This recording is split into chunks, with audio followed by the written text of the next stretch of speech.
마음성장학교는 리더의 마음성장과 의식성장을 지원하는 교육, 코칭을 통해 세상의 빛을 더한다라는 그런 저의 사명을 가지고 저는 가르치고 양육하는 사람들, 그들이 이제 제가 만나는 리더들은 특별히 가르치고 양육하시는 분들인데요. 그분들의 일이라고 하면은 어디든지 다 달려가서, 어, 그 어떤 센터의 상황이나 또 거기에 참여하시는 분들에 맞게 예, 그들의 마음 성장, 의식 성장이 일어나도록 교육하고 있습니다. 오늘은 제가 쓴 책들을 또 좀 소개하려고 그래요. 지식 소매상이 아닌, 지식 소매상이 아닌 진짜 메신저로 사는 방법을 안내함에 있어서 제가 어떻게 살았는지, 어떤 사람인지를 소개하는 게 또 여러분에게 살아있는 어떤 하나의 멘토의 힌트가 될 것 같아서 제 이야기를 좀 하겠습니다. 이 책은 마흔에 나를 찾아 떠나는 여행을 시작하면서 제가 죽음을 결심했을 때 죽기 전에 책 하나 써야겠다 이러면서 쓴 거예요. 이 책에는 제 20년 동안의 독서논술 선생님으로서의 경험과 그리고 살기 위해서 읽었던 책들 그리고 다시 더 높은 어떤 의식을 가진 사랑을 전하는 사람으로 살고자 공부했던 의식 성장의 방법들 그런 것들이 이제 총망라돼 있어요. 그래서 이 책을 많은 사람들이 탐내죠, 이 제목을. 그래서 어떤 교수님은 생존 독서 따라하기, 뭐 이런 생따 독서 모임, 뭐 이런 것도 운영을 하시기도 하고, 생존 독서를 되게 많은 사람들이 쓰고 있어요. 그런데 정작 생존 독서의 저자인 저는 생존 독서 모임을 운영하지도 않고, 생존 독서를 거의 강의도 하지 않아요. 왜냐면 저에게 이제 더 좋은 여러 가지가 많이 있어서, 그러니까 할 게 너무 많아요, 저는 지금. 왜 이렇게 많냐면, 하나의 여정에서 정말 진심으로 단계를 밟아가면서 전문가로서 성장하는 여정을 이렇게 걸어왔기 때문에 그 단계마다 다 진심이에요. 그래서 생존 독서도 너무 진심이라서 지금 당장 운영하면 많은 사람들이 참여할 수 있겠죠. 그리고 제가 이제 그것을 심리와 코칭으로 풀어 쓴 게 바로 마음성장학교 8주간의 코칭이에요. 이 과정은 치유, 성장, 그리고 성공에 이르는 과정으로 삶을 관리하고 원하는 대로 창조하는 연금술의 과정이라고 할 수 있어요. 그래서 제가 쉽사리 과정을 열지 않아요. 물론 여러분은 서점에서 책을 사서 언제든지 볼 수 있지만 저와 함께 하는 여정과 여러분 혼자 하는 여정은 사뭇 다르겠죠. 그래서 제가 하는 여정 안에서는 이제 저는 이것을 하나의 자기 삶을 관리하고 창조하는 연금술의 과정으로 안내하고 있어요. 그리고 실제로 많은 리더들이 이 방법을 통해서 자기 삶을 다른 사람보다 10년, 20년 앞당겨서 성장하고 성공하는 것들을 지금 보여주고 있습니다. 저도 마찬가지고요. 영성 안에서의 통합, 사랑과 지혜의 삶을 살아가는 그런 삶을 저는 이제 기독교에서 배웠어요. 예수님을 만나면서 배웠고 그것을 이제 담은 책이 바로 예수 나의 첫사랑이에요. 예수 나의 첫사랑이라는 제목에서 알 수 있듯이 제가 13년 전에 예수님을 처음 만났을 때 그때의 기록들을 담고 있어요. 책이 출간된 건 2020년인데 이 글이 쓰여진 건 그 당시에 쓰여졌어요. 아무것도 모르는 초신자였을 때. 저는 세상에서 말하는 심리 코칭, 의식에 대한 공부를 다 하고 나서 이제, 기독교에 다시 귀의하게 돼요. 하나님이 있구나. 이 온 우주를 만든 누군가가 있구나라는 것을 어렴풋이 알게 되고, 그리고 제가 혼자서 이제 교회를 가게 되는데, 그때 가는 즉시 알게 되었어요. 나는 무려 1억 원 가까이 돈을 투자해서 의식에 대해 공부를 했는데, 내가 누군지를 알고자 했는데, 이 성경이라는 이 책에는 다 공짜로, 무료로 그게 다 써 있구나. 비로소 그게 해독이 되기 시작하더라고요. 그 인류가 그 소중하게 간직하면서 읽어왔던 2000년이 넘은 그 비밀의 책이 제 눈에 이제 보이기 시작하는 순간이었어요. 그래서 그 한 줄 한 줄을 읽으면서 내 안에 아주 깊은 상처들과 그런 어떤 고통들을 치유하고 그리고 해결하는 과정을 이제 이 책에 또 기록하게 되었습니다.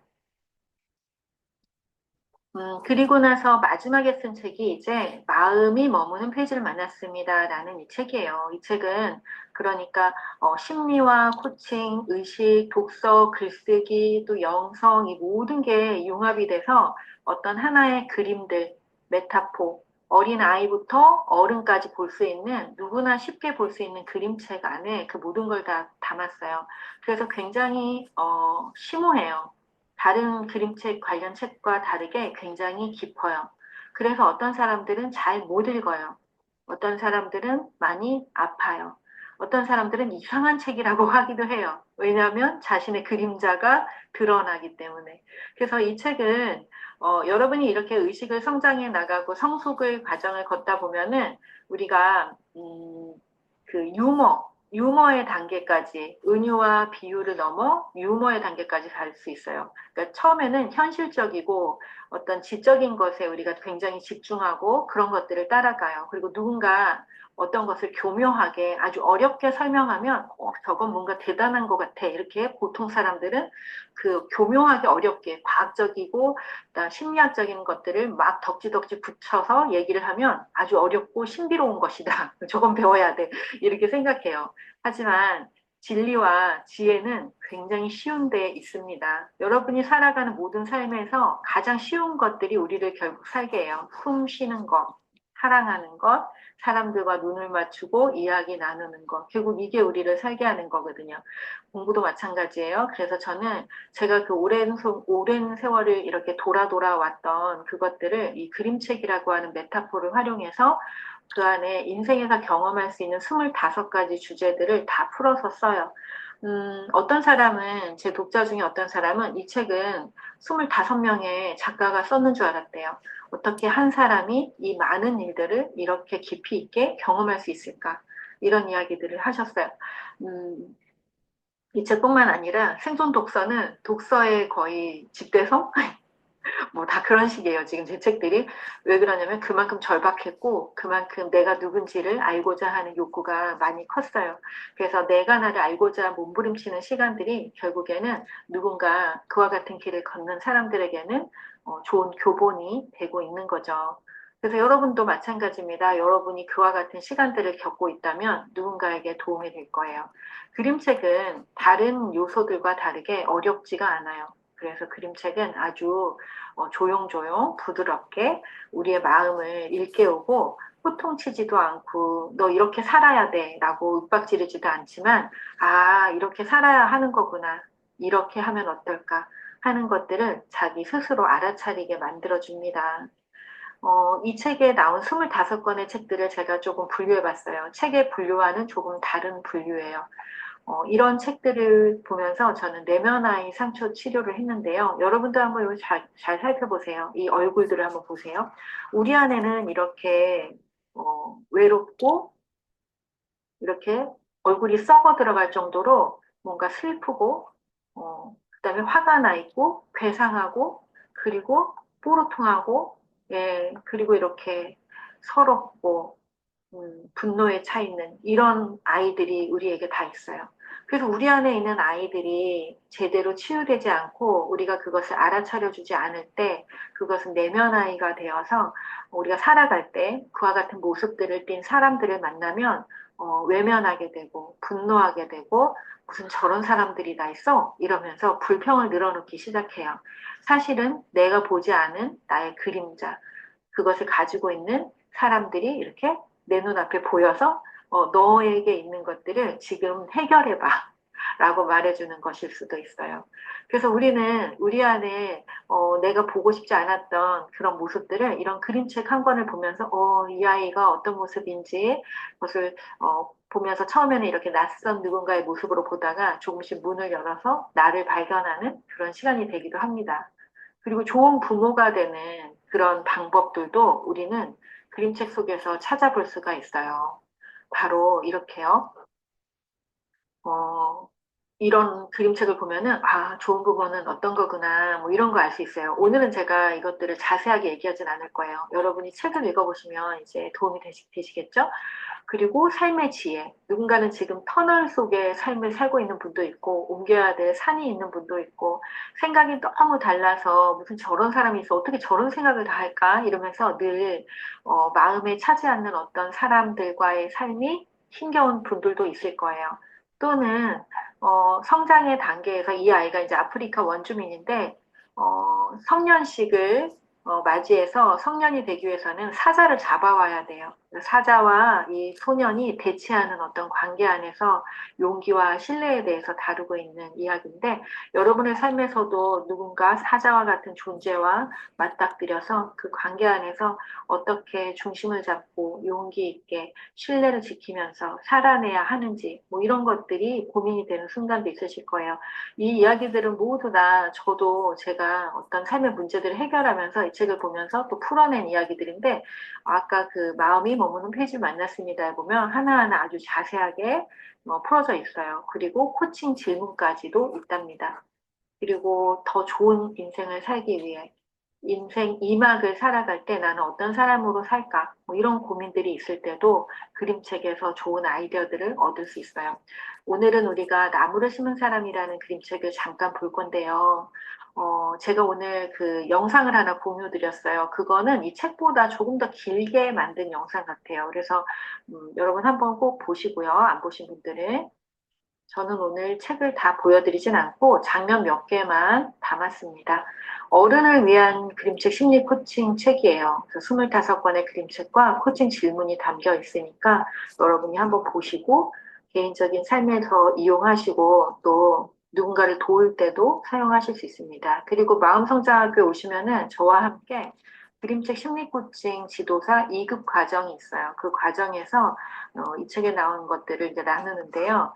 그것이 굉장히 그 의식을 확장하는 방면으로 그리고 존재가 존재로 회복되는 것이 일어날 수 있게 구조화가 돼 있어요.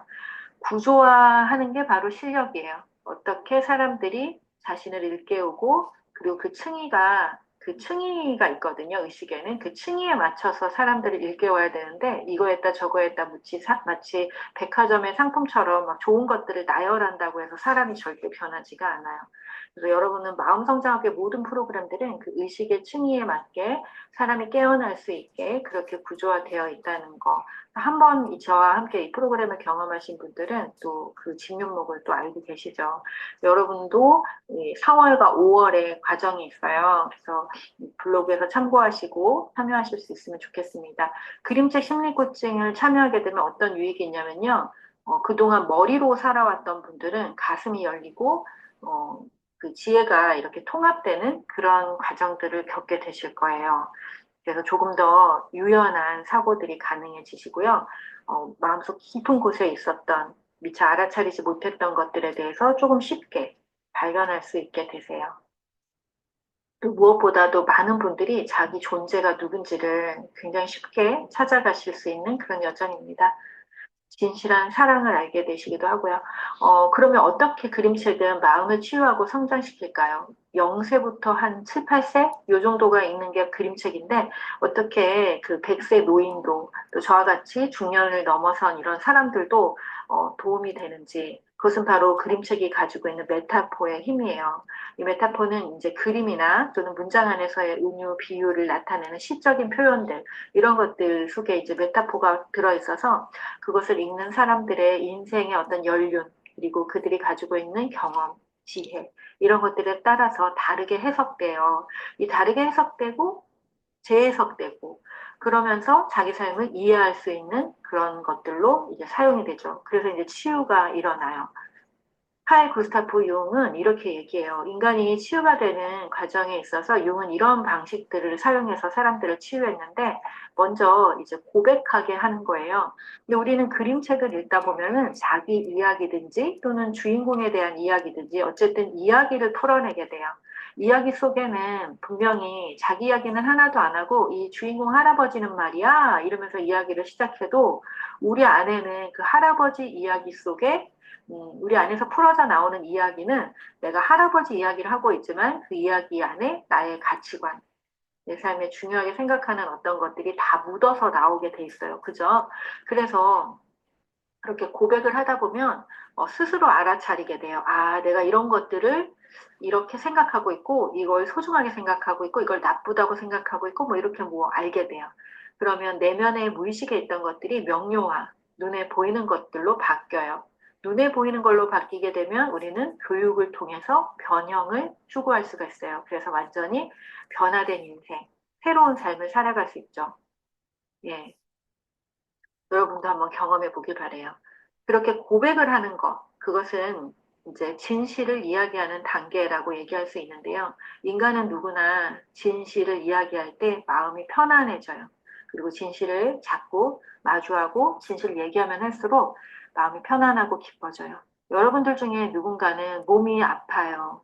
마음이 아파요. 이러면서 아주 오랫동안 몸의 아픔과 마음의 아픔을 붙들고 있는 분들이 계세요.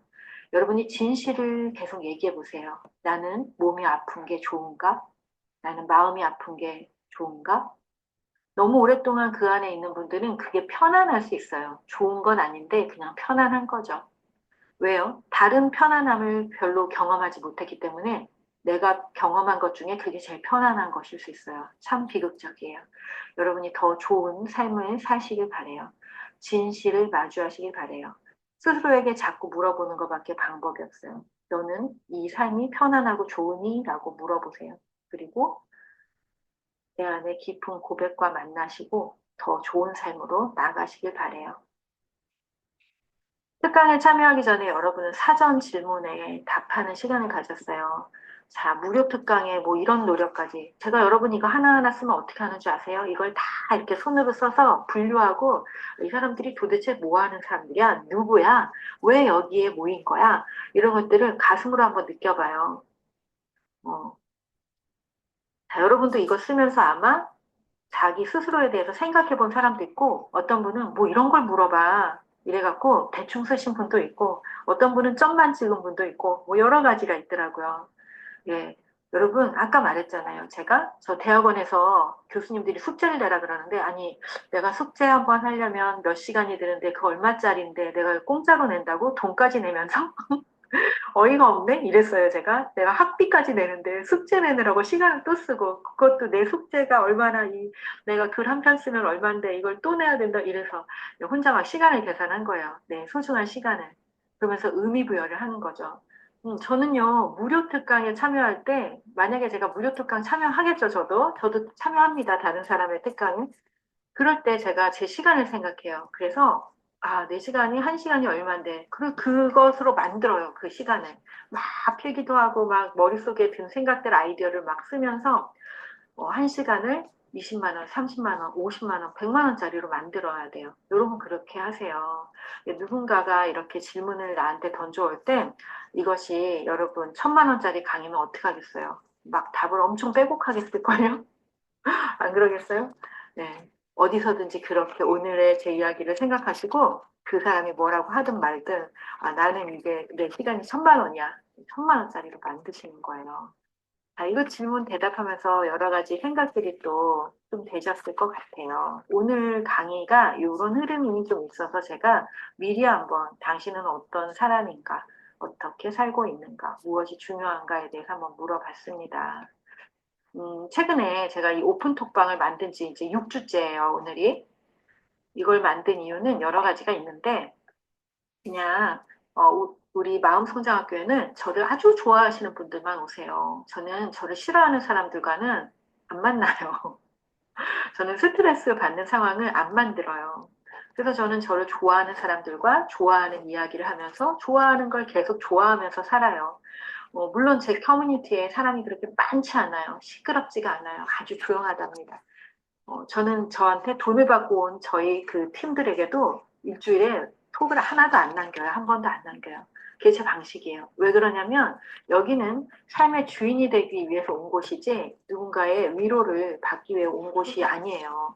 물론 우리는 수업 시간 안에서 또 글을 통해 마음을 통해 코칭을 통해 충분히 위로하고 공감하는 시간이 있어요. 하지만 그 시간이 지난 나머지 5일 동안 나머지 6일 동안의 시간은 온전히 자기 자신에게 집중하는 시간, 자기에게 몰입하는 시간으로 쓰기를 바래요, 저는. 계속해서 리더가 여러분 오늘도 좋은 날입니다. 오늘도 화이팅 하세요. 이런 무의미한 인사들을 계속 받으면서 저는 그 내가 내 일을 하고 있다라는 것을 말하고 싶지도 않고 그게 결국 도움이 별로 안 된다고 생각이 들어요. 그래서 온전히 나만의 시간을 갖기를 원하고, 저도 그렇고, 여러분도 그렇고, 그래서 이제 막 톡방에 그런 거 올리지 않아요. 근데 제가 요번에 오픈톡을 만들면서 다른 오픈톡방은 어떻게 운영되는지 오픈톡방 몇 개를 이렇게 쫙 받아봤어요. 저도 가입을 해보고, 제가요, 정신 사나워가지고, 와, 이렇게 살다가는, 이건 삶이 아니야. 이런 생각이 들었어요. 돗대기 시장이더라고요, 돗대기 시장. 와, 이거 미쳤다, 다들. 네. 그들이 하는 얘기예요. 그들이 읽은 책들이에요. 저희 마음성장교에서도 제가 읽으라고 해요, 나중에. 자, 백만장자 메신저라는 책이 있어요. 이 책은 많은 인스타나 블로그나 뭐 이런 계통에서 이제 성공하는 사람들이 모두 이렇게 살아요. 저도 이렇게 살아요. 이 책대로. 저도 이렇게 하고 있고요. 이 책에는 이런 얘기가 나와요. 당신의 경험이 돈이 되는 순간이 온다. 오늘부터 당신의 경험, 당신의 메시지를 팔아라. 그 순간 돈과 행복이 함께하는 새로운 인생이 시작된다. 너무나 쉬워요. 이 책에서 얘기하는 건. 누구나 삶을 살면서 자기만의 경험이 있고 누구나 다른 사람에게 해주고 싶은 메시지가 있단 말이에요. 근데 그것을 나누기만 하면 돈을 많이 번다 이런 얘기예요. 예, 실제로 그렇긴 해요. 그래서 많은 그 오픈톡방에서 이제 막 이것을 하는 방법들을 알려주고 그 다음에 또 하여튼 막 SNS 하는 방법 알려주죠. 그런데 중요한 거 있어요. 여러분이 지금 제 5강까지 들으시고 벌써 블로그가 막 바뀌신 분도 계시고 지난번 강의를 들으시고 그때 인사이트가 있었던 단어들을 차용해서 또 블로그에 이렇게 이름을 넣으시고 뭐 이렇게 하신 분도 계시고 그러더라고요. 여러분이 무엇이든지 다 할 수 있어요. 요새 뭐 챗 GPT 이래가지고 뭐 뭐든지 막 빠르게 다 지식을 조합해가지고 뭐든지 할 수 있는 그런 시대잖아요, 또. 근데 진짜 중요한 건요. 과정을 기록하고 그것을 증명하는 거. 이게 너무너무 중요해요. 음, 똑같은 얘기를요, 똑같이 하는 거는 너무 쉬운 일이 됐어요. 누가 뭘 하는 걸 그대로 모방하는 것도 너무 쉬워요. 옛날도 아니고 한 2, 3년 전만 해도 이렇게 그러니까 2, 3년은 좀 더 됐네요. 한 5년, 6년만 돼도 웹 포스터 하나 디자인을 하려면 10만 원씩 주고 했단 말이에요. 근데 지금은 다 공짜로 하잖아요. 누구나 아주 쉽게. 그래서 뭐든지 누구 거, 남의 거를 금방 모방하고 내 걸로 만들어내는 건 아주 쉬운 일이에요. 공장에서 찍어내듯이 그냥 하루 만에 다 모방해서 만들 수 있어요. 그런데, 여러분이 과정을 증명하지 않으면 그리고 내가 그 말을 할 자격이 있는지가 내 스스로가 인정되고 다른 사람들이 너가 왜 그 얘기를 하는데 음, 그것이 증명돼야 돼요. 메신저로 살기 위해서는. 왜 그 얘기를 하는데, 나 되게 고생했거든. 나 죽을 뻔했거든. 뭐 이런 것도 있어도 되고. 또는 내가 그걸 하느라고 되게 이렇게 차곡차곡 노력했었어. 뭐 이런 것들이 있어야 된다는 거죠. 그래서 지금부터 그 과정을 계속 기록하시고 증명하시는 작업들이 성장의 과정에 있어서 반드시 따라가야 되는 것이기도 해요. 어, 제가 오늘 제목에서 지식 소매상이라는 표현을 썼어요. 제가 오픈톡방들을 돌아다니면서 느낀 건, 이 사람들이, 지금 당장 배워서 수익화할 수 있는 교육들이 굉장히 핫하잖아요. 오늘 배워서 내일 돈 벌 수 있는 교육. 그게 뭐냐면, 이런 디지털 도구들을 활용하는 방법, 온라인 플랫폼 운영하는 방법, 블로그 수익화, 전자책 발행하는 거, 이런 거잖아요. 여러분도 다 지금 당장 배워서 이걸 하면 돼요. 근데 왜 안 하죠? 예, 이거 하면 돈 벌어요. 예, 왜 안 하세요? 아마도 본인의 마음에 중요하게 생각하는 가치와 좀 다르다라고 생각해서 안 할 수도 있어요. 근데 만약 제가 지금 당장 돈을 벌어야 되고 막 이렇다면 어쩌면 할 수도 있을 것 같아요. 근데 저도 이렇게는 안 하지만 저는 이걸 다 배우고는 있어요. 어떻게 하는지는 다 배워요. 그래서 이걸 어떻게 쓰냐면 내가 하고자 하는 일에 도구로 쓰죠. 근데 지금 이제 막 이 지식 소매상들은 어떻게 하냐면 지금 이게 핫하대 그러면 언제든지 종목을 바꾸고 언제든지 돈을 쫓아가는 사람들은 지식 소매상이라고 할 수 있어요. 그래서 개인적인 어떤 삶의 목적과 가치 이런 거 상관없이 지식을 편집해서 여기서 이런 게 지금 핫하네? 그럼 그걸 막 편집해서 예, 강의를 해서 이렇게 하고 또 이런 게 핫하네? 그럼 또 다른 걸 하고 이렇게 하면 이제 우리는 지식 소매상이 되는데 대체로 강사가 하는 일이 지식 소매상이라고 할 수 있어요. 누군가 어떤 교수들이 한 거, 어떤 유명한 책 이런 것들을 편집해가지고 그것이 필요한 사람들에게 전해주는 거 이게 지식 소매상이죠. 뭐 지식 소매상이 나쁜가? 나쁘지 않아요. 왜요? 이 지식을 연구하고 개발하는 연구자가 있고요. 전문가들이 있죠. 그리고 그것을 좀 더 쉽게 가공해서 파는 강사들이 있어요. 중간계라고 하죠. 중간계 사람들이 있어요. 이 중간계 사람들은 그걸 가공해서 그 밑에 이제 현실에 이 생활을 하느라고 공부하거나 책 읽을 시간이 없는 사람들, 직장인들, 뭐 일하는 많은 사람들을 위해서 이제 그 지식을 가공한 것을 전달하는 역할을 하는 거죠. 저도 일종의 지식 소매상이기도 해요. 왜요? 다른 사람의 지식도 가끔 제가 전달하니까. 근데 저는 거의 가끔도 아니고 사실은 잘 안 해요. 다른 사람의 지식을 전달하지 않아요. 오로지 저의 경험과 제 책에 있는 것들만 전달하고 있거든요. 제 프로그램과. 그렇게 된 지는 아주 오래됐어요.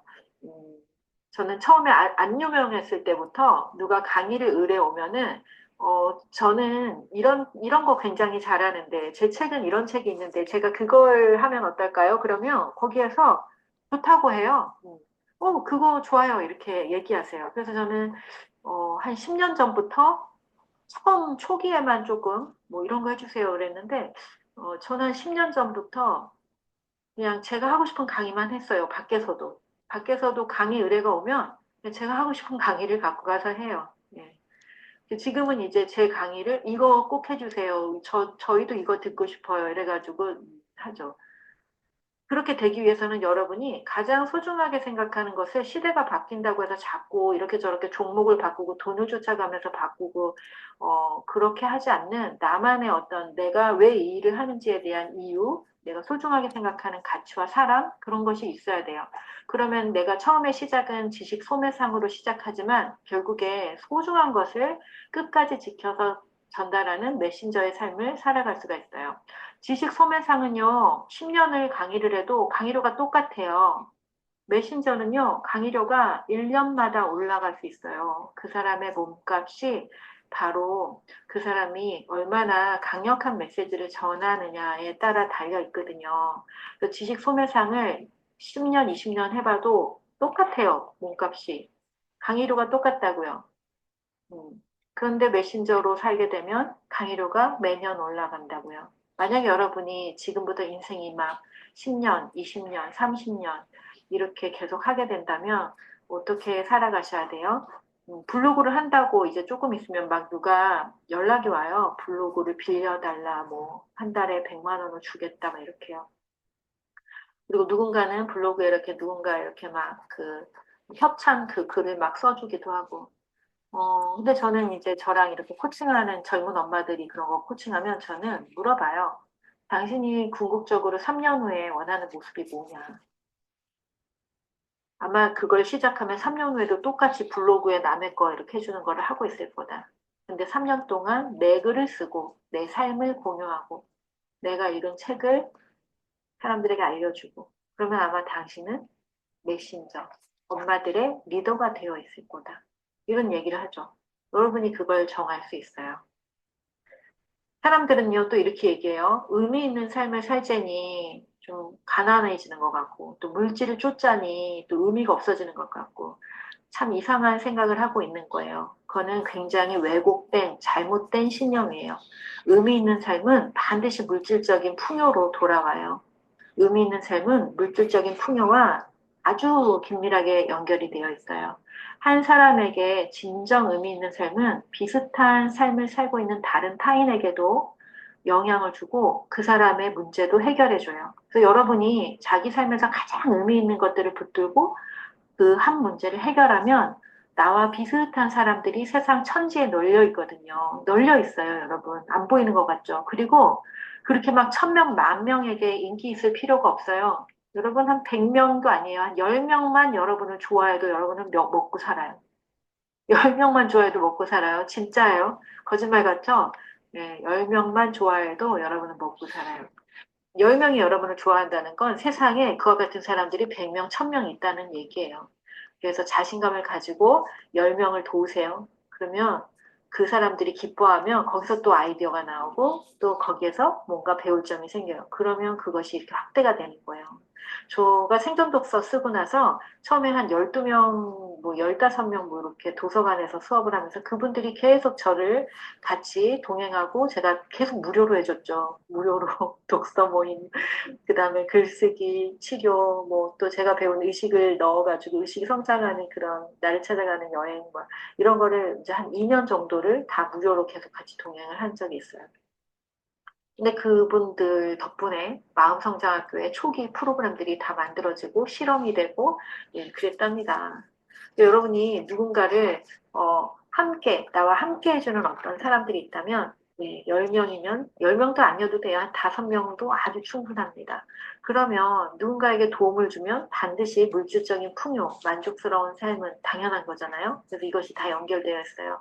연결이 안 돼 있다라고 생각해서 자꾸 의미를 놓고 돈이 되는 어떤 것들이 있지 않을까 막 이러는데 그거 그 몇 푼 벌어봤자 그게 또 허기져요. 자꾸 허기져요. 차라리 취직을 하세요. 그럴 때는 메신저의 삶은 이러한 여정이 분명히 있어요. 몇 명과 돈이 안 되는 일들을 계속하는 이런 일이 분명히 있습니다. 자, 질문을 던져볼게요. 나는 충분히 만족스러운 인생을 살았는가? 열린 마음으로 다른 이들을 사랑했는가? 스스로 가치 있는 존재라고 느끼는가? 자, 사람들은 언제 이런 질문을 스스로에게 던질까요? 바로 삶이 위험해졌을 때, 잘 굴러가던 삶이 벽에 부딪혔을 때, 또는 그냥 편안하지만 아무 일도 일어나지 않을 때, 좀 더 잘 살고 싶을 때, 성장이 필요할 때, 이런 질문들을 하게 돼요. 만약 여러분이 이런 질문들을 하고 있는 시기라면 여러분도 지금 어느 경계에 닿아서 그 다음으로 넘어갈지 아니면 또다시 내가 안전하다고 생각하는 그 지점으로 돌아갈지 그 두 개 중에 하나이겠죠. 네. 그 선택도 우리에게 있고요. 나무를 심은 사람이라는 그림책이 있어요. 이 책은 굉장히 길어요. 그래서 제가 읽지는 않을 건데요. 그리고 또 저작권도 있고 몇 장면을 넣었습니다. 자, 이 아저씨가 아주 황량한 사막 같은 그리고 마치 지옥의 삶을 사는 것 같이 서로 다투고 싸우고 세상에 성당에 앉을 자리를 두고도 싸우고 선한 일과 악한 일, 선과 악이 뒤섞인 일상이 막 그렇게 엉망진창인 그런 삶을 살고 있는 사람들, 마치 지옥 같은 그런 삶을 사는 사람들, 자살이 유행처럼 번지고 온갖 범죄가 들끓어 수많은 목숨을 앗아가는 그런 환경 속에서 사람들이 살아가고 있을 때 이 노인은 이렇게 편안한 얼굴로 마치 수도승 같은 그런 모습으로 매일매일 자신의 일과를 철저하게 지키면서 이렇게 도토리를 고르고 하루에 100개씩 이렇게 골라서 그걸 심어요. 그리고 무려 그거를 어떻게 심었대요? 3년 전부터 이렇게 심었대요. 10만 개의 도토리를 심었대요. 자, 이런 노인의 이야기예요, 이 이야기는. 근데 노인은 왜 이런 일을 이렇게 반복해서 10년 동안 10만 개의 도토리나 심었을까요?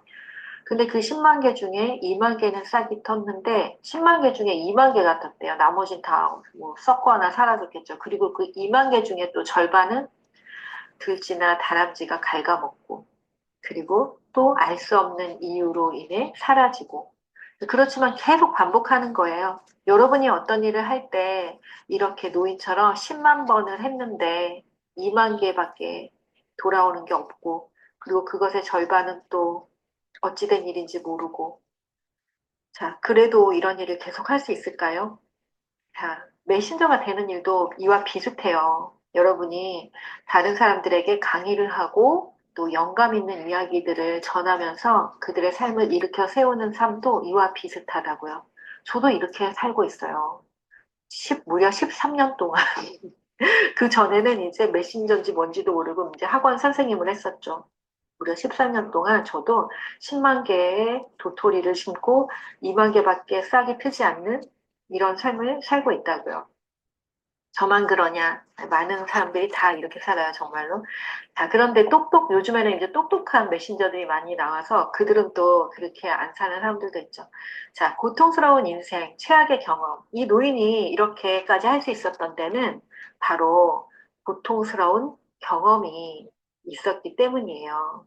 그 고통스러운 최악의 경험. 그 경험은 바로 뭐였냐면 노인도 우리처럼 그 평범한 일상을 살아가는 그냥 한 사람의 농장에서 살고 있는 였죠. 그런데 어느 날 하나뿐인 아들을 잃고 잇따라 아내도 잃고 그렇게 비극적인 삶을 경험하게 되면서 이 노인은 왜 살아야 되는지에 대한 이유를 아마 잃게 되었을 거예요. 아마도 그렇겠죠. 그래서 이렇게 얘기해요. 달리 중요한 일도 없었기 때문에 이 황폐한 곳을 내가 바꿔봐야겠다. 이렇게 마음을 먹은 거예요. 저도 역시 삶에서 희망을 잃었던 시간이 있는데, 저도 가족 관계 안에서의 어떤 고통을 경험하고 신뢰가 깨지고 이런 여정 속에서 달리 어떻게 살아야 될지에 대한 희망을 잃어버렸던 시간이 있어요. 그때 제가 했던 게 내가 그동안 살면서 평생 책을 읽었고 평생 아이들을 가르쳤고 그랬으니 책 한 권은 쓸 수 있지. 내 지나온 시간에 그 과거의 이력들이 너무나 많은 걸 증명하니까 저는 책을 쓸 자격이 있었고, 그리고 독서에 관련된 책을 쓸 자격이 있었고, 그리고 나는 죽어야 된다라고 생각을 했는데, 죽기 전에 책 한 권을 남기고 싶었죠. 그래서 저도 이제 책을 쓰면서 이러한 여정들이 시작이 됐어요. 근데 노인은 그렇게 하나하나 그 고통과 아픔의 시간 속에서 이제 덤으로 사는 인생, 죽지 못해 사는 인생이지만 이 황무지를 내가 바꿔봐야지 하는 목표를 세우고 끊임없이 정성스럽게 그 도토리를 골라서 정성스럽게 심어요. 그것이 싹이 나든 나지 않든 계속해서 심어요. 그러자 그곳이 이렇게 바뀌어요. 지옥 같았던 곳에서 사람들이 서로를 마주보며 밝게 웃고 춤을 추고 소풍을 오고 이런 곳으로 이렇게 천국으로 바뀌게 되죠. 하루에 100개씩 정성스럽게 고른 도토리를 심는다. 3년간 매일 쉬지 않고 심은 도토리가 10만 개.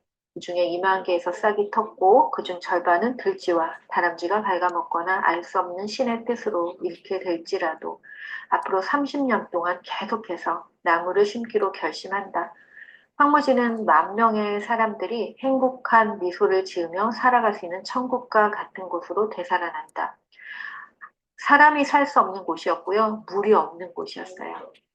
하지만 노인은 그곳에 들어가서 계속해서 반복해서 누가 뭐라고 하든지 말든지 전쟁이 일어나든지 말든지 그냥 자기 일을 묵묵히 하는 거예요. 묵묵히. 묵묵히 그렇게 자기 일을 한 어떤 한 사람, 주어진 자기 일을 끝까지 한 사람, 그 한 사람으로 인해서 이 세상이 이렇게 바뀌게 돼요. 단 한 사람의 육체적, 정신적 능력만으로 이 불모지에서 가나안이 솟아난 것을 돌이켜보면 인간에게 주어진 힘이란 아무래도 놀랍다는 생각이 든다. 자, 인간은 신과 같은 능력을 사실은 가지고 있어요. 이 사람은 신이 할 수 있는 부분에 대해서 어떤 불평도 불만도 하지 않았잖아요. 10만 개나 무려 심었는데 2만 개밖에 싹이 나지 않았고 그것도 절반밖에 살릴 수밖에 없었지만 신의 영역에 대해서 불평하거나 불만하지 않았어요. 그랬더니 그 인간의 지속적인 어떤 노력과 그 힘에 의해서 결국 그 신의 힘이 더해져 이렇게 위대한 일들이 일어나게 된 거죠. 우리가 뭔가를 해나갈 때도 마찬가지예요. 우리가 뭔가를 해나갈 때도 내가 할 수 있는 것이 아주 지극히 작은 일이고 우리가 할 수 있는 것으로 이룰 수 있는 것도 아주 지극히 작아요. 그래서 우리의 계산과 우리가 뭔가를 이걸 하면 이게 되겠지? 라고 생각하면 엄청난 성장, 사람들을 그렇게 만 명이나 행복하게 만드는 일은 불가능할 거예요. 그것은 신의 영역이라고 할 수가 있어요. 여러분이 뭔가를 끊임없이 열심히 노력할 때 그런 일이 생기는데 그 기회는 아무에게나 주어지지 않아요. 제가 생각해낸 것 중에 하나는 제가 오랫동안 고통을 끌어안고 살면서 생각해낸 건데, 우리에게 이제 제가 뒤에 하나 써놓은 게 있는 것 같아서 넘겼는데 지금 아니네요. 자, 잠시 후에 그 얘기를 할게요. 아무에게나 그 일이 찾아오지 않아요. 음, 바로 고통 말이에요, 고통. 고통은 아무에게나 찾아오는 게 아니에요. 고통은, 그것을 이겨낼 수 있는 사람에게 찾아온다고 하잖아요. 그런데 또 어떤 사람은 그것을 이겨내서 결국에는, 신들이 사용할 수 있는 사람이 되는데, 어떤 사람은 그 고통과 함께 계속 고통을, 왜 나에게 고통이 있는 거지? 왜 나만 이렇지? 라는 생각에 빠져 있으면 결국 신의 시험을 통과하지 못하게 되는 거더라고요. 그래서 제가 생각하는 고통은, 우리가 왜 회사에 들어가거나 운동선수를 뽑을 때도 그 능력에 합당한 사람들을 뽑게 되잖아요. 아무나 뽑지 않잖아요. 신이 이 세상에 펼칠 사랑을 전할 수 있는 그 사랑의 전달자를 뽑을 때 고통이 함께 온다는 거죠. 그래서 그 고통을 이겨낸 사람, 그 고통을 묵묵히 통과한 사람, 그리고 그 사람을 통해서 이런 세상이 변화되는 일들이 경험되는 것 같아요. 제가 찾은 답이에요. 누구나 자신만의 영감과 지혜를 갖고 있다. 이 영감과 지혜 역시도 그 고통의 순간을 어떻게 통과했는지에 따라서 그 깊이가 달라지는 것이고요. 자기 자신의 삶을 사는 사람에게만 이것이 해당이 돼요. 누군가를, 이 자기 자신의 삶을 산다는 건 뭐냐면 바로 책임을 지는 삶을 말하죠. 나에게 어떤 고통이 왔을 때 그것이 다른 사람들로 인해서 일어나는 경우가 거의 100%예요. 왜냐면 우리는 함께 살기 때문에. 하지만 나에게 고통을 준 어떤 존재는 결국 나를 위대한 삶의 여정으로 안내하는 하나의 어떤 도구가 될 수도 있는 거죠.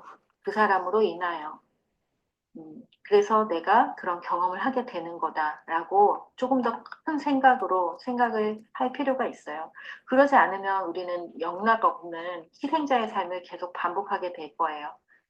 나는 사랑하며 살아왔는가? 나는 가치 있는 존재였는가? 나는 무엇을 세상에 줄 수 있는가?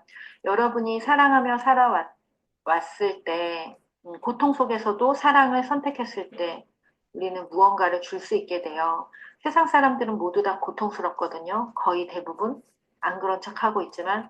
그래서 그들은 고통을 선물 받기를 원하지 않아요. 여러분이 고통스러운 시간을 통과하면서 그것을 사랑으로 바꿨을 때, 그때 비로소 다른 사람들이 그것을 맛보러 와요. 사랑으로 포장된 그 고통, 그리고 그 고통 속으로 기꺼이 들어갈 수 있는 용기도 그 사랑으로 승화시킨 사람만이 그걸 줄 수가 있어요. 그러니까 진정 원한다면 지금까지 생각하고 살아온 방식이 아닌 자신을 뛰어넘는 결정을 할 수 있어요. 여러분이 지금까지 살아온 방식을 계속 선택하는 이상 그 다음으로 가지는 못하겠죠. 어떤 사람이 계속 똑같이 살면서 다른 삶을 기대한다면 정신병자다라고 얘기하잖아요. 다른 삶을 기대한다면 다른 방식을 선택하셔야죠. 텔레비전에서 많이 봐오고 여러분이 많이 보고 있는 김미경, 김창옥, 오은영, 또 수많은 유튜버들, 작가들, 세바시의 강연자들, 그리고 마음성장학교 대표인 저 김은미. 자, 이 사람들은 모두 다 여러분과 똑같은 삶을 시작했고 똑같이 살아낸 이 대한민국의 사람들이에요. 하지만 다른 점이 있어요. 뭐냐면요. 위기의 시간을 통과하면서 나는 메신저로 살아가겠다 선택한 사람들이에요. 이 세상에 내가 경험한 것들, 내가 공부한 것들을 나누면서 살아야겠다. 그 일이 내 일이다라고 선택한 거예요. 선택은 우리에게 특권을 부여해요. 자, 제가 뭐라고 지금 여기서 이 얘기를 하겠어요? 바로 제가 선택했기 때문이에요. 나는 작가가 되겠다. 나는 사람들을 선한 길로 안내하는 마음성장학교 대표로 살겠다. 네, 누가 했어요? 내가 그것을 선택하고 선포했기 때문이에요. 그러면 선택하고 선포한 사람에게는 특권이 부여돼요. 자, 특권을 가진 사람은 그만큼의 책임을 이제 져야 하는 거죠. 등에 짐을 지고 가기로 선택한 거예요. 기꺼이. 다른 사람들은 협소한 가족의 삶을 살 때, 이 메신저의 삶을 사는 사람들은 가족 이상의 세상의 사람들을 일깨우는 그 짐을 짊어지고 가는 거죠. 욕도 먹겠죠. 네. 욕까지도 예, 기꺼이 먹겠다라고 선택한 거예요. 여러분은 어떻게 살고 싶은가요? 제가 지금부터 질문을 드릴게요. 그 질문에 한번 답을 한번 써보세요.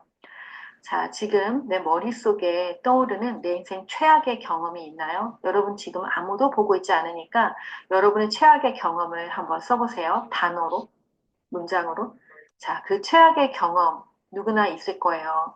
어떤 사람은 이런 질문을 하면, 나는 부모가 죽은 적도 없고, 뭐, 이혼도 안 했고, 난 망한 적도 없는데, 나는 그런, 어려움이 없어서, 난 이런 거 하기가 어렵겠네요. 자, 여러분이 그런 것만이 최악의 경험이 아니고, 스스로 감추고 덮어놓으면 우리가 아무 일도 없었고, 나는 그냥 편안한 인생을 살았어라고 얘기하는 사람이 아주 많거든요.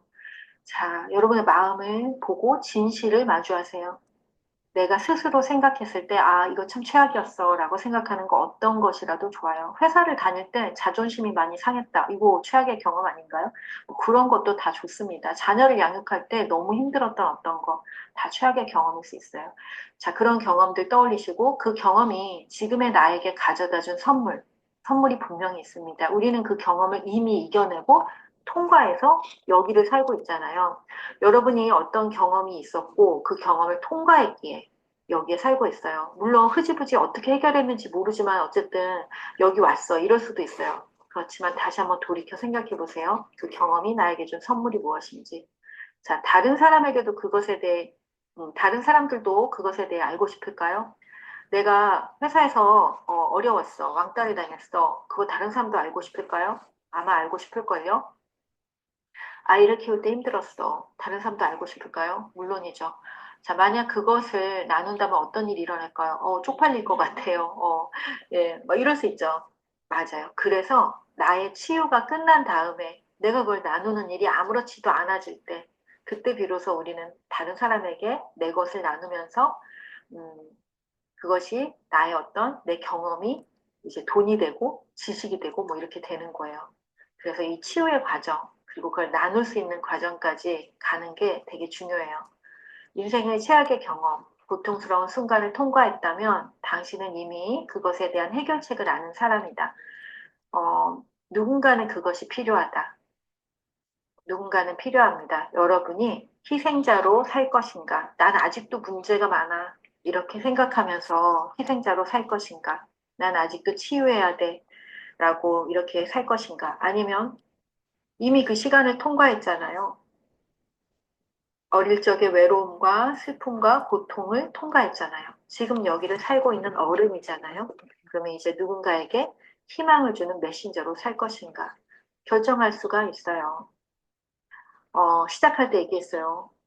내가 계속 외롭고 우울하고 슬프고 자존감 낮은 어떤 삶이 반복되는데 그것이 나에게 편안한 것으로 내 몸이 그 익숙해져가지고 기억한다니까요. 여러분은 계속 조금씩 조금씩 낯선 경험들에 도전하세요.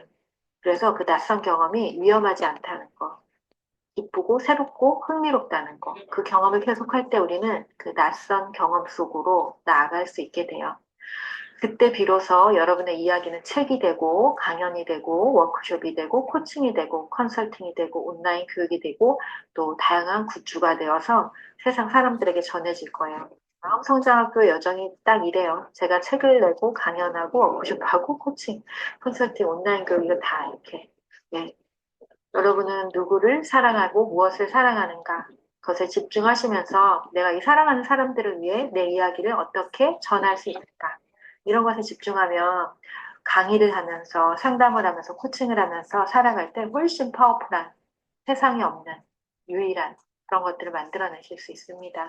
자, 오늘 이야기는 여기까지인데요.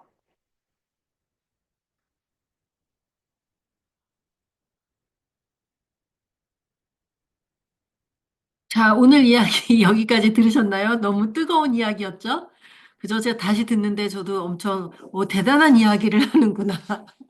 어떻게 이런 심오한 이야기를 할 수 있을까? 막 감동받았어요. 제가 여기 막 적어서 필기했어요. 제가 엄청 필기를 많이 했어요. 저 혼자 감동받은 건 아니죠. 자, 2년 전 이야기여서, 제가 13년 동안 이렇게 했다 그랬는데, 저는 이제 지금 15년, 저는 15년 동안 마음 공부를 했고, 마음 공부의 모든 여정을 기록하고, 그리고 제가 이제 치유를 마치면 자기 이야기를 잘할 수 있다 이렇게 얘기를 했는데 사실은 치유를 마치잖아요, 여러분. 그거 하기 싫어져요. 진짜 하기 싫어져요.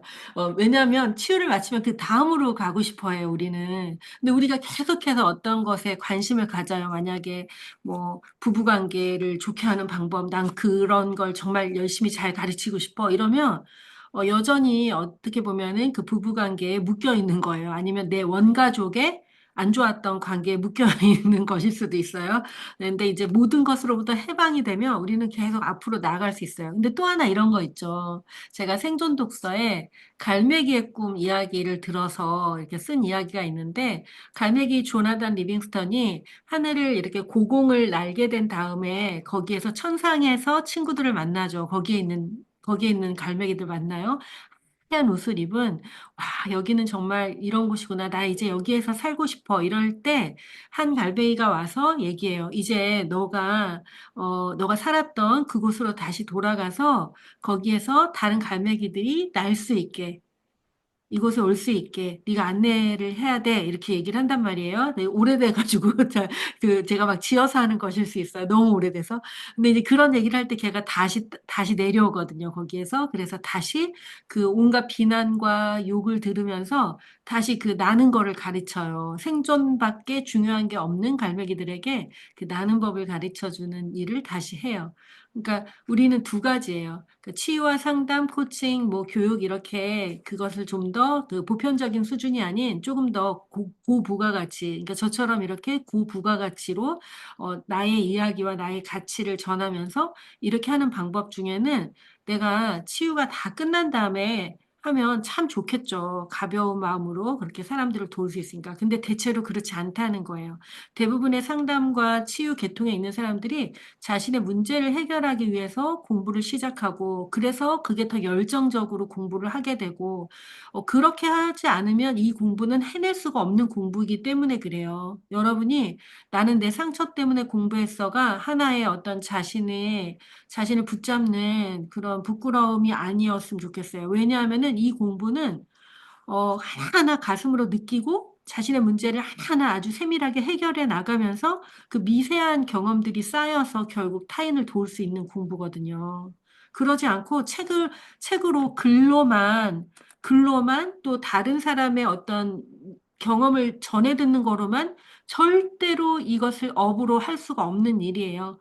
그래서 여러분이 그 이제 뭐 상담 대학원을 다닌다거나 이럴 때 되게 방대한 내용을 배우잖아요. 되게 다양한 것들을 다 배우는데 그 중에서 가장 자기에게 내 문제를 해결한 어떤 한 가지를 붙잡을 필요가 있는 거죠. 그 모든 걸 다 버려도 된다는 거예요. 그래서 이제 그 한 가지를 붙잡고 오늘 강의 중에 내가 정말 가치 있게 전하고 싶은 메시지 한 줄. 결국에는 그거거든요. 가수도, 여러분 가수도 그 많은 동안 뭐 10년, 20년 가수 생활을 해도 히트곡 한 개면 평생 먹고 사는 거 알죠? 그리고 저는 이제 어떤 작가든지 가수든지 음악가든지 한 사람의 것을 쭉 이렇게 연결해서 듣는 걸 좋아하는데 그렇게 듣다 보면 결국 한 사람의 영혼이 세상에 줄 수 있는 메시지는 한 가지예요. 한 가지의 선율도 마찬가지예요. 어떤 한 음악가가 세상에 줄 수 있는 그 선율은 영혼에서 나오는 그 선율은 그렇게 많지가 않아요. 그래서 여러분이 내가 결국 이 많은 그 내 삶의 여정을 통해서 내가 하고 싶은 그 한마디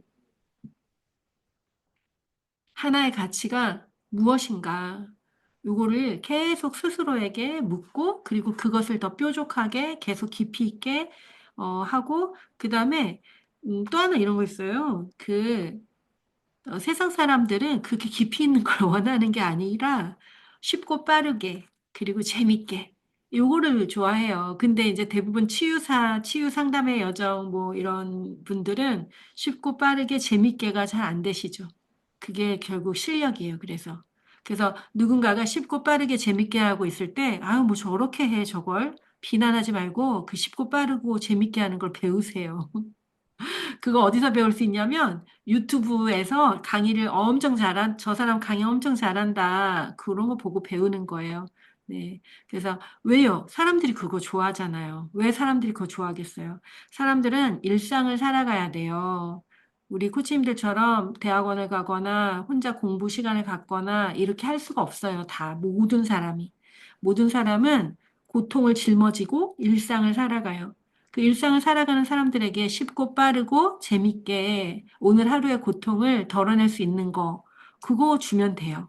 막 깊이 있고 심오하고 그것도 하는 사람들이 있어요.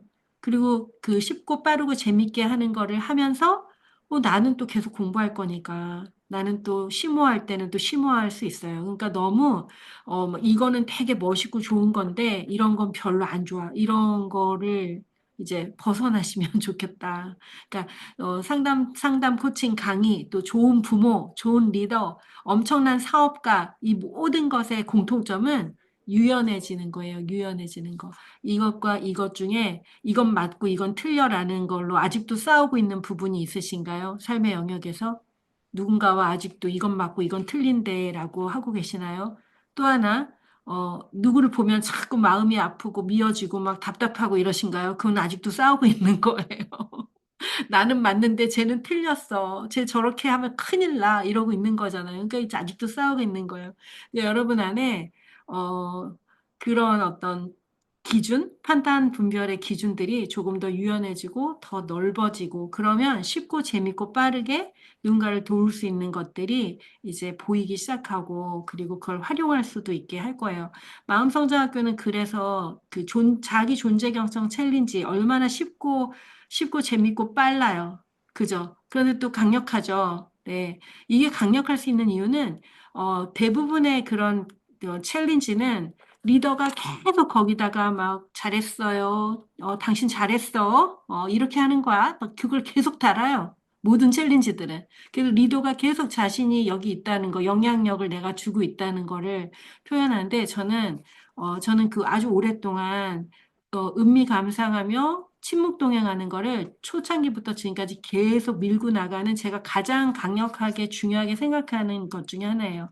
왜냐하면 모든 인간은 결국 누군가와 함께 기대어서 성장할지라도 따뜻하고 신뢰로운 공동체가 필요할지라도 그곳에서 결국 자기를 스스로 세워야 돼요. 그 과정이 없으면 결코 자기 자존감을 만들어낼 수가 없어요. 근데 특히나 마음성장학교 같이 이렇게 리더가 되고자 하는 분들은 정말 그게 필요해요. 그래서 저도 막 영향력을 행사하면서 막 잘했어, 못했어, 막 이거 할 수 있어요. 근데 안 하는 거예요. 왜요? 그거는 아무짝에도 별로 쓸모가 없어요. 저한테만 도움이 돼요. 저한테만. 왜냐하면 사람들은 계속 저한테 의존할 것이고, 제 얘기를 듣길 원할 것이고, 제가 눌러주는 이모티콘과 제 댓글에 좋아할 거니까. 근데 저는 그거 아무에게도 안 하잖아요. 아무에게도 안 해요. 아무에게도 안 합니다. 카페도 안 해요, 저는.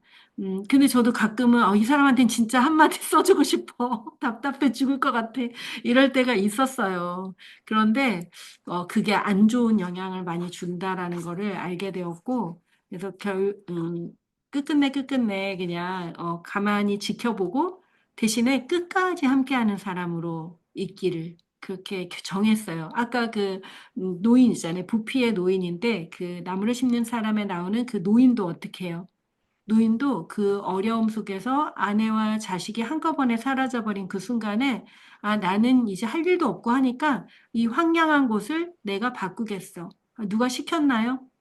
아무도 안 시켰어요. 그러니까 여러분은 이 세상에 할 일이 너무나 많아요. 하다못해 이런 것도 할 수 있죠. 우리 동네 앞에 하천이 하나 있는데 나는 매주 일주일에 한 번 월요일 날 오후 4시에 나가서 하천을 청소하겠어. 스스로 그걸 하는 거예요. 자기가 정한 거. 그리고 그걸 사진을 찍는 거예요, 매일. 그래서 그 기록을 남기는 거예요. 기록은 엄청난 힘이 있어요. 여러분 모두 유퀴즈 나가고 싶죠? 성공해서 유퀴즈. 안 나가고 싶어요? 난 나가고 싶은데 유퀴즈. 세바시 나가고 싶어요? 아니면 세바시는 안 나가고 싶고 저는 유퀴즈 나가고 싶어요. 근데 유퀴즈에 어떤 버스 운전사 아저씨가 나온 적이 있어요. 버스 운전사 아저씨가 왜 나왔냐면 아저씨가 마을버스를 운전하게 된 거예요. 할아버지인 거예요. 마을버스를 운전하게 됐는데 그게 기쁘신 거예요. 뭐 아마 정년퇴직하고 그걸 하셨나 뭐 모르겠네. 근데 이분이 블로그를 하게 되었어요. 그래서 매일 블로그에다가 마을버스 운전하면서 있었던 일을 쓰는데 그냥 딱 한 5줄? 뭐, 요만큼? 뭐, 오늘 마을버스 운전하는데 날씨가 어땠다? 뭐, 이러고 블로그에 요만큼씩 쓰는 거예요. 마치 카톡 메시지만큼 요만큼. 그거를 매일 기록했어요. 그 PD 눈에 들었나 보죠? 그래서 아저씨가 그 기록한 그 평범한 일상들, 뭐 누군가 우리가 몰라서 그렇지 모든 사람의 인생을 세밀하게 들여다보면 그 인생이 다른 모든 사람들에게 또 교훈이 되고 아, 저런 삶이 있구나라는 그런 어떤 위로도 되고 우리 모두의 삶이 다 그래요. 그래서 여러분이 그동안 건성건성 대충대충 살아왔던 그 삶들을 기록하고 자기 삶을 세밀하게 들여다보고 그리고 어, 그렇게 이제 나눌 게 있는 사람들에겐 나누고 그러다 보면 내가 어떤 직업을 갖고 있든지 우리는 인생이 너무 길어요. 인생이 너무 길어요. 60살 이후에 정년퇴직한 다음도 너무 길어요. 그래서 그 기간을 정말 풍요롭게 살아갈 수 있는 게 바로 이 메신저가 돼서 살아가는 겁니다. 어, 자, 앞에 강의에 대한 부연 설명을 좀 드렸고요. 오늘 아까 얘기한 것처럼 우리 코치님들이 그동안 이렇게, 남겨주신 지금 63명이 그 신청서를 제출하셨어요. 그래서 저는 참 많은 분들을 이제 만나게 된 거죠. 어떻게 보면 이번 특강을 진행하면서 자, 잠시 공유가 안 된 것 같으네요. 공유 다시 해볼게요. 자, 저는 이번 특강을 진행하면서 63분의 새로운 공유됐나요? 아, 제 얼굴이 지금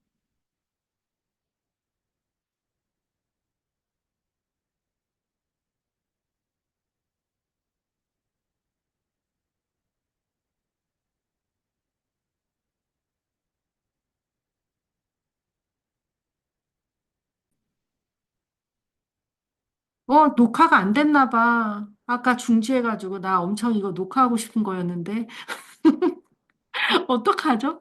다시 녹화 중지하겠습니다.